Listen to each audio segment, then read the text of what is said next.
Good morning, everyone. Happy Monday, or should I say Moon Day? It is me, Kae Pea, and I'm here in my studio, The Moon and the Maker, and I'm here for Stamp Down to Christmas. I'm losing track of days. I'm pretty sure it's actually day 6 or 5. I can't remember now because I know I missed Friday because I was out of town, and I think that most of you knew I was going to be off on Friday, and then I'm not going to be doing the stamp down on most weekends. If I do, it'll just be for one thrown in for fun. So good morning, Puff. How are ya? So I'm just going to hang out for a moment and continue straightening up my desk a little bit and getting ready. Just want to give everybody a chance to find me and join me because this is going to be a good one. Yes, it was so fun. We had a great time. Donna Downey's studio is amazing. It was a really incredible experience. A lot of wonderful women there, and Edie was a joy to spend time with. So super excited. Hi, Alba. Hi, Becky. Thank you, Alba, so much. Oh gosh, yeah, I didn't get in till 2 in the morning, or well, actually, that's not true. I got in around 12:30 by the time I actually got home and didn't go to bed until 2. So I'm a little, I don't know if I'm coming or going, but I have been planning this project for a while. I don't know if any of you remembered when I shared this, and this is something I've been wanting to show you for a long time. So let's just give everybody like another, say, 3 minutes, okay? And because hopefully folks will remember that today's Monday and they'll want to join me for the stamp down, because like I said, I feel like this is a really fun project, and I know a lot of people asked about it when I shared it and posted it. So I'm very happy to be sharing it with you now. And we're going to be using Sandra Evertson's her Earth stamp. I think this is, yeah, it's Earth. It was one of her element stamps. And of course, you could use any stamp you wanted. I chose this, again, just because I already had the samples created. And, well, I love the stamp. I realize it's not, holiday art, but you could easily do this with like Marilyn Kelly's wreath stamp would be amazing. Or, I'm trying to do a little bit of everybody's stamp designs. So I wanted to highlight this stamp. Anyway. Oh, yes, Becky, it was really, really wonderful. The weekend was amazing. I can't really say enough about it. I'm still sort of like internalizing everything. Oh, Libby, it's okay. No worries. Just watch. Oh, I shouldn't be talking to you because you can't hear me. Anyway, all right, we'll go ahead and get started, okay? Let me just tell you what I have on my desk. This is a quick coloring job for the most part. The thing that's going to take the longest is preparing either your paper or your boards. You could do this easily on paper. If you did it on paper, I would suggest a heavy like watercolor paper, and then you would want to mask off an area, okay? And then stamp or, paint in your masked off area and do your stamping there. I recommend doing it definitely simultaneously, okay? So what you're going to need is a couple things of heavy body paint, okay? And I'm, of course, recommending golden heavy body. I'm going to use titanium white and cerulean blue deep. And then a few of my fluid acrylics. I have a teal. I have a burnt umber light. I have green gold. I have Payne's Gray, which I'm not sure if I'm going to use Payne's Gray or anthraquinone. It's going to be one or the other. All right. And then I do have a palette knife. And then, of course, a couple of little paint brushes, although you don't need I'm going to use my little silver ruby satin number. Well, this is 3/8 and it's a filbert, but anything that has a little bit of spring to it, I wouldn't use anything too soft. Okay. And then of course you're going to need your rubber stamp. I'm going to go ahead and put some tape runner on this. If I can find my tape runner. because it's not quite sticky enough. And I literally just had my tape runner. Now I can't find it. Oh, this is what I get for getting too organized over here. I don't know if you remember me saying, but I've been working on my studio for, oh gosh, I think about the past week, really, really doing an overhaul. I can't wait to show you a picture of it. Also, for those of you who are in the Moon Mail Club, I want to let you know that I am going to be live later on this afternoon. I've kind of got my schedule mixed up and screwed up, so I'm going to go on late this afternoon in the Moon Mail Club for our big reveal and a little chat. And then also later today, I will be in the Imperfect Journal group for those of you who are in there. Okay, so all business aside, now we're going to get to getting makey over here. So again, I have two 4x4 panels, okay, just the little cradled panels. And I went ahead and I coated this one completely, including the edges, with my cerulean blue deep. Okay, so, and I let it dry really well. Okay, and I'm going to set that there. And then on my other board, I coated it with titanium white, a nice coating. I'm going to go ahead and do this for you. I'm not going to do this one. You know, you're just going to paint a nice, generous coating. You can see it is kind of thick. I just wanted a nice coverage of that. And then on my white, on my other panel, I took some titanium white. And this has to be heavy body, okay? This will not work with like fluid acrylic, or I wouldn't even recommend gesso. If you could use fluid acrylic if you were going to use like a molding paste or something like that. But just the nice heavy body titanium white is nice enough and heavy enough.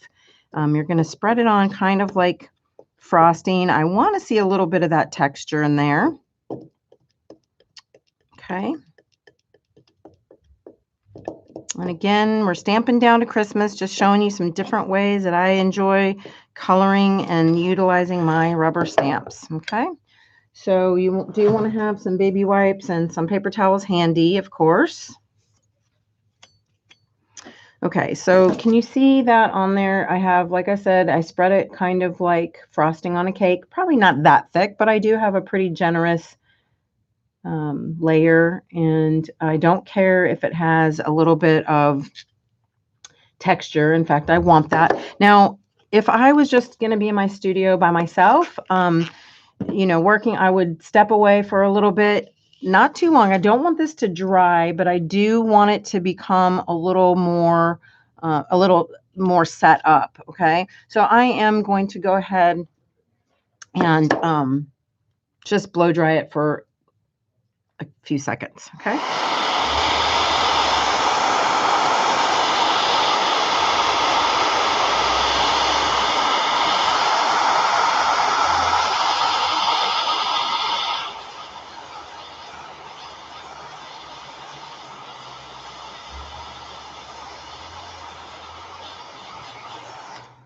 The way you can kind of know if if it's sort of ready is if the top starts to look a little less shiny. Okay, you just want to take that shine off a little bit.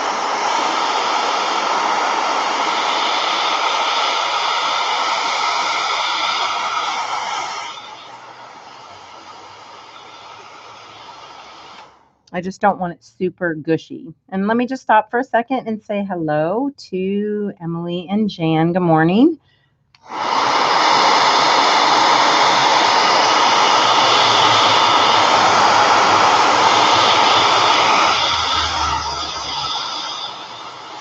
Okay, so now I have my stamp, and I'm actually this part, you don't really have to do this, but I do it just to kind of, I don't know, I'm just used to doing it. I'm taking a little mister bottle of water, and I'm going to just mist on my stamp just a little bit. I don't want it, I mean, I don't know if you can even see that. I don't want it super saturated. I just want to put a little moisture on it, I guess. And now I'm going to line up the stamp right in there.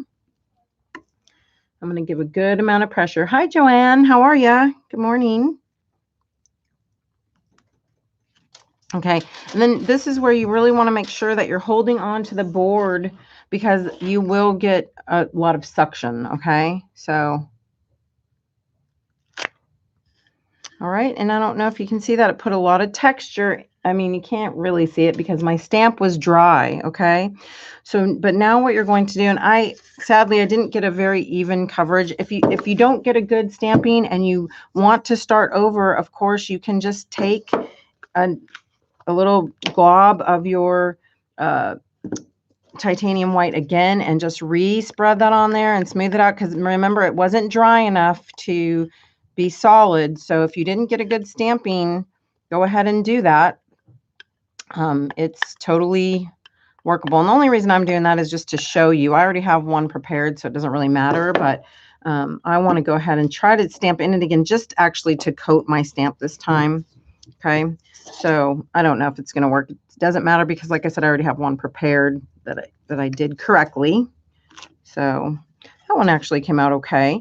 And again, I know you can't really see it, but it is in there. The impression is in that white paint. And so now I'm going to let this dry really, really well, maybe even overnight. Okay, so or you could blow dry it, but you just need to be careful that you don't over dry the top and the underside, underneath is still wet. You do want it to be dry because you're going to be really working on it. But now my stamp has white paint on it. And so what I'm going to do is I'm going to use that white paint to stamp onto my blue canvas that I already had prepared. And I say canvas, but you know that it is a board. Again, you're going to get a lot of suction, so you might have to hold part of it with your thumb and peel it away. All right, and there's my impression right on there. Again, if your blue board is super dry, if you feel you did not get a good impression, you can easily wipe that off. And I don't know that I did. I mean, it's okay, it would work, but it's a little globby, so you could easily wipe it away. Again, as long as your blue underneath is nice and dry. It's pretty thick, so you're going to probably have to do it a couple times. And since I stamped this once, the next time I stamp it, it should be better.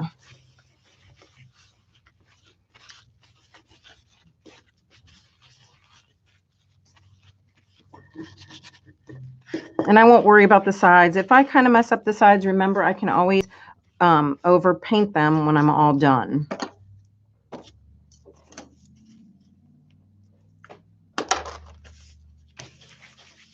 All right, so now I'm going to go ahead, also take a paper towel, dry this off. I want it to be good and dry when I go back to stamp that white on there again.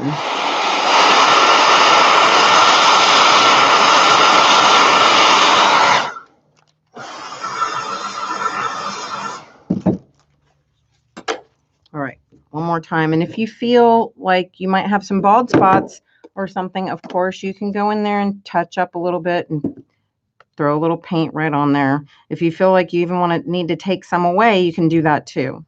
So I'm going to go ahead, I'm going to give it another try and hope that I get a little nicer impression this time. Not quite so thick. It's a little crooked, but I actually like it better. Okay, so of course now I want to clean my stamp off really well. Don't let that white paint dry inside your stamp.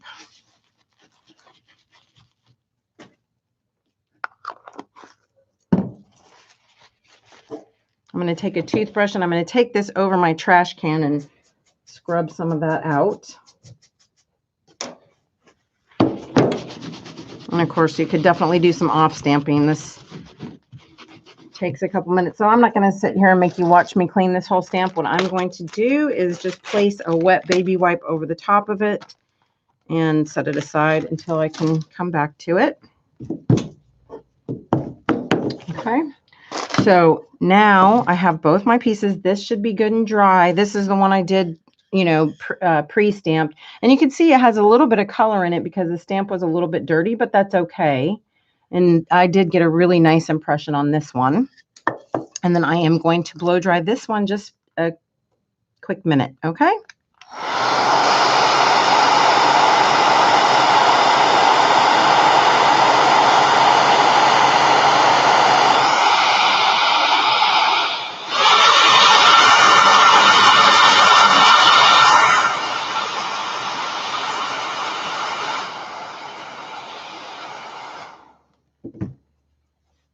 Sorry for all the blow drying in this session. I guess I should have pre-done this one too, but I didn't think of it. I was like, oh, I can do everything else right in front of them. So now what you're going to do is you're going to get yourself a palette of the colors that you'd like to use. I want a little bit of this burnt umber light. Definitely some green gold. Hi, Gina. Good to see you.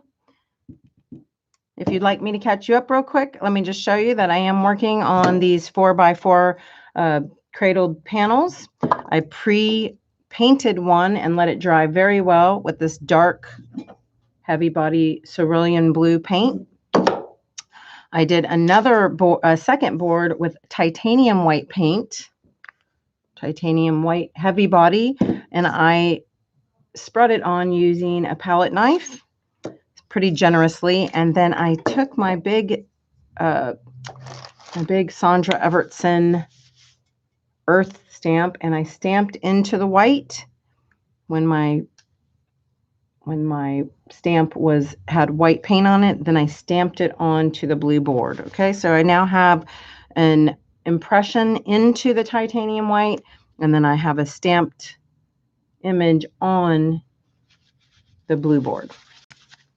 And now I'm using my fluid acrylics in a couple different colors. I have my cobalt teal, or I should just teal. This is really old when it used to be cobalt teal.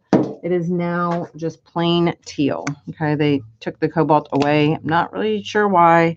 That was actually before I became a golden artist, so I can't remember why they had to change the formula. But it's very, very close in color, as you can see. So anyway, all right. So then I couldn't decide if I wanted to use anthraquinone blue or a Payne's gray. I think I'm going to go ahead and try the Payne's gray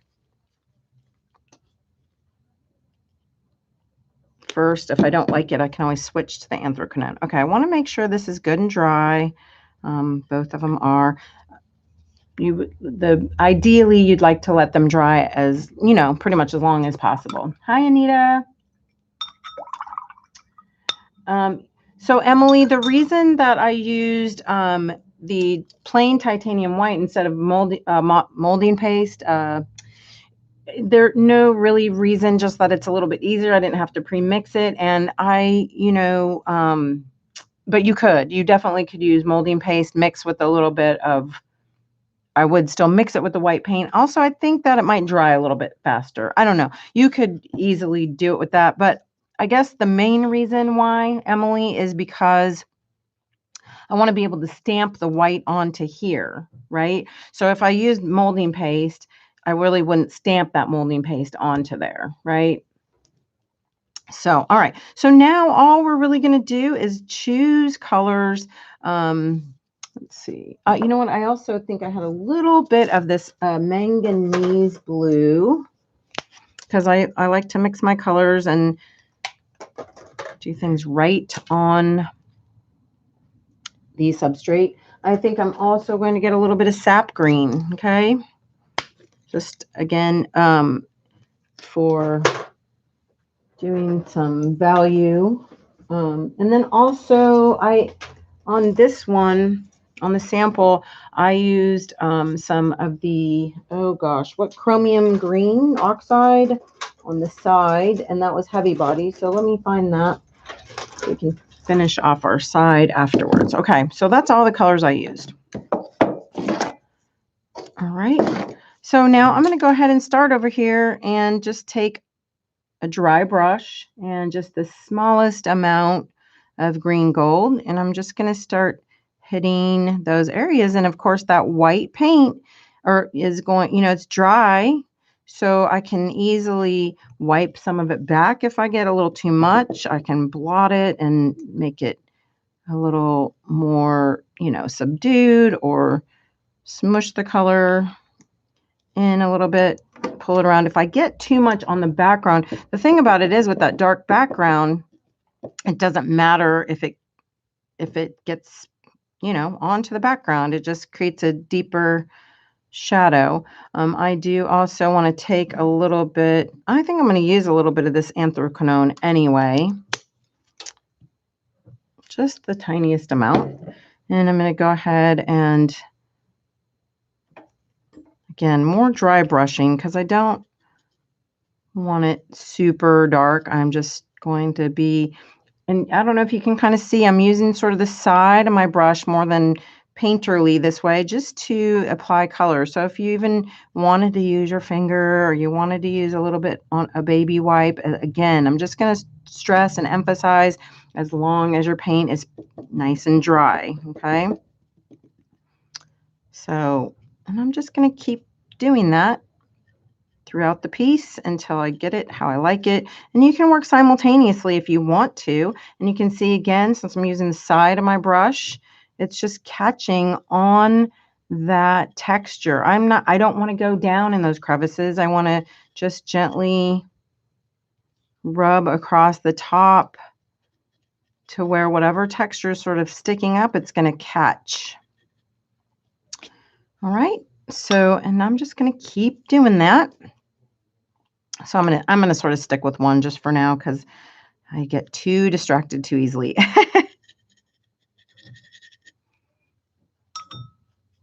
You can, again, get a little bit of water on your brush or just that little baby wipe and smush it around to get some nice gradients. Pull maybe some of that dark back off. And now I'm going to take my burnt umber and I'm going to sort of just hit some of the parts that would be, you know, the branches and the trunk. And if it gets a little bit down onto that blue, that's okay too. It's going to color it in just a little, give it some more value.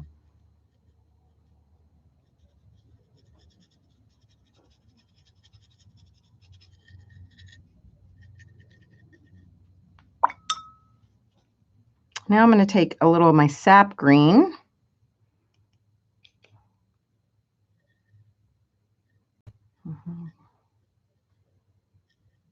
Make some darker areas. So, because this is a night tree, so it probably wouldn't be quite so bright.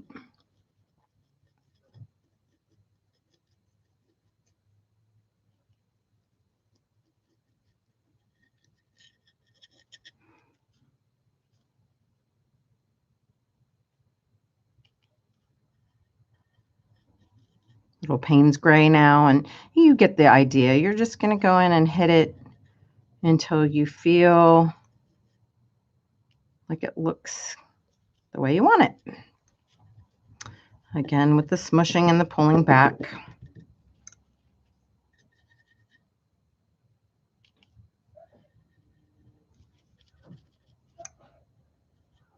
All right, so now I'm going to take that Payne's gray, straight Payne's gray again with the more you know, with the more dry brush, and I'm going to go ahead and give myself a little bit of like a horizon line. Just it will give a little differential between that dark blue background and the foreground.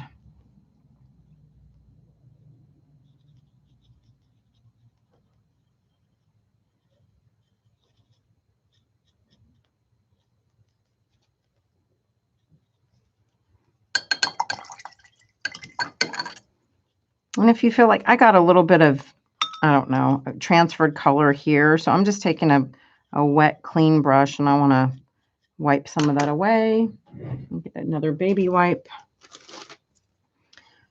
and try to scrub that off a little bit.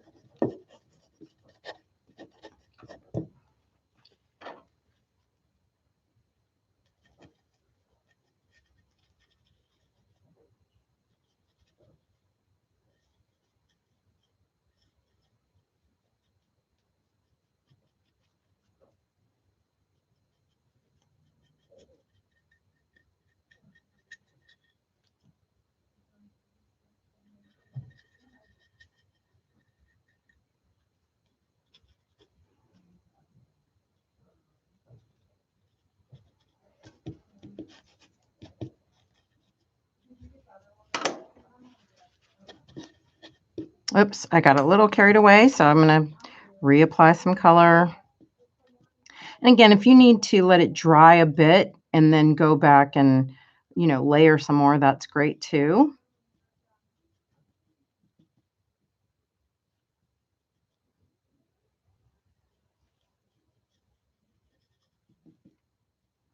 All right, so I feel like that one's pretty good. I'm going to set it to the side and work on this one.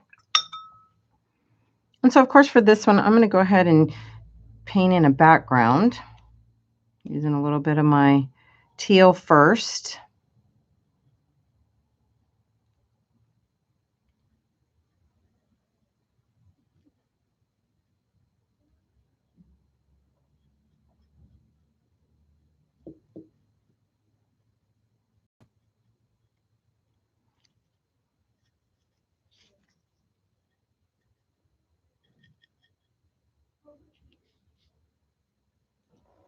And you can kind of make up a little, you might have to sort of make up a little bit of like where, you know, the light is kind of peeking through, just because it's kind of, it is a little bit hard to see, but, you know, you can easily just throw some color back in there and sort of make it your own. We like to change and manipulate the imagery just a little bit anyway, so you can easily sort of just figure out where some of those little branches would be. And again, just let that kind of catch, and all, it almost looks a little bit like an etching. All that stuff will just kind of pop out.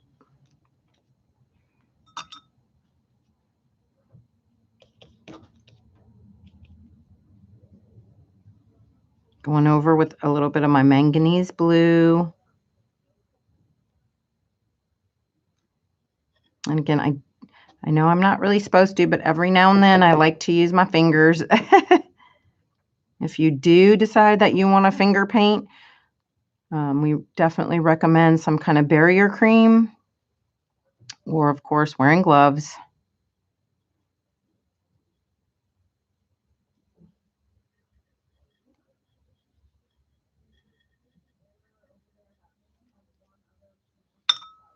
All right, now I'm going to give the foreground here on this one again also.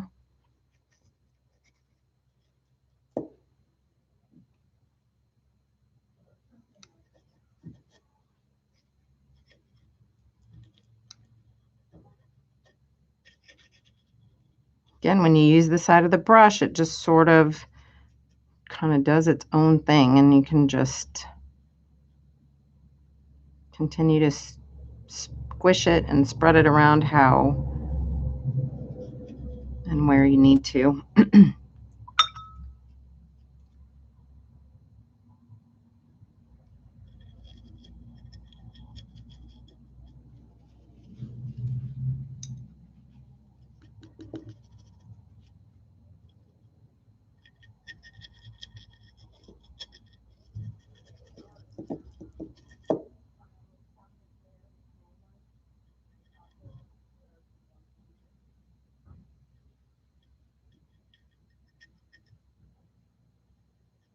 And of course, you're going to kind of just try to figure out where you'd want to put your deeper values and some of your recessed areas, and then where you'd want your highlights.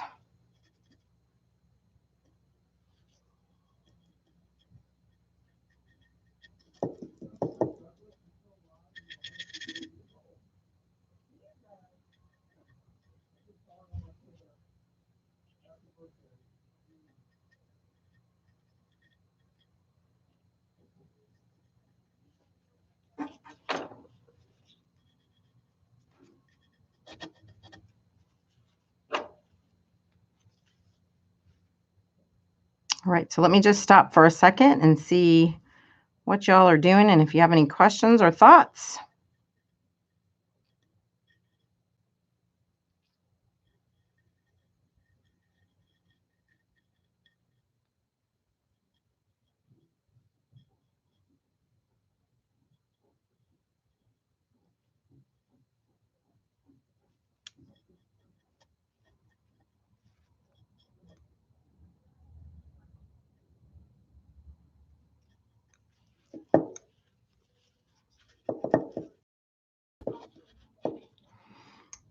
All right, so I like the way this is looking, and I mean, I may a little bit here or there and just see if it needs any other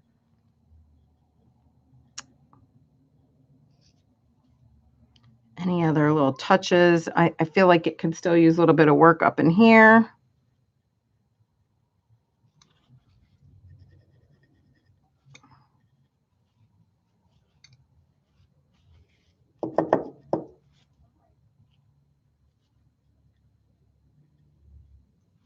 I don't know. I don't want to get that center too mucked up. So I'm just going to leave it, and I can always come back to it later.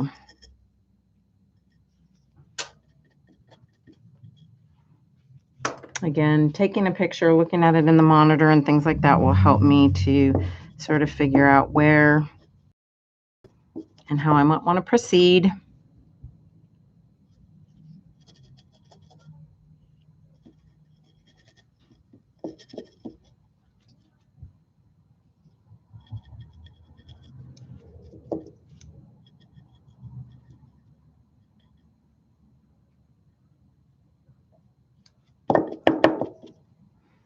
Anyway, so there you have it, your night and day tree,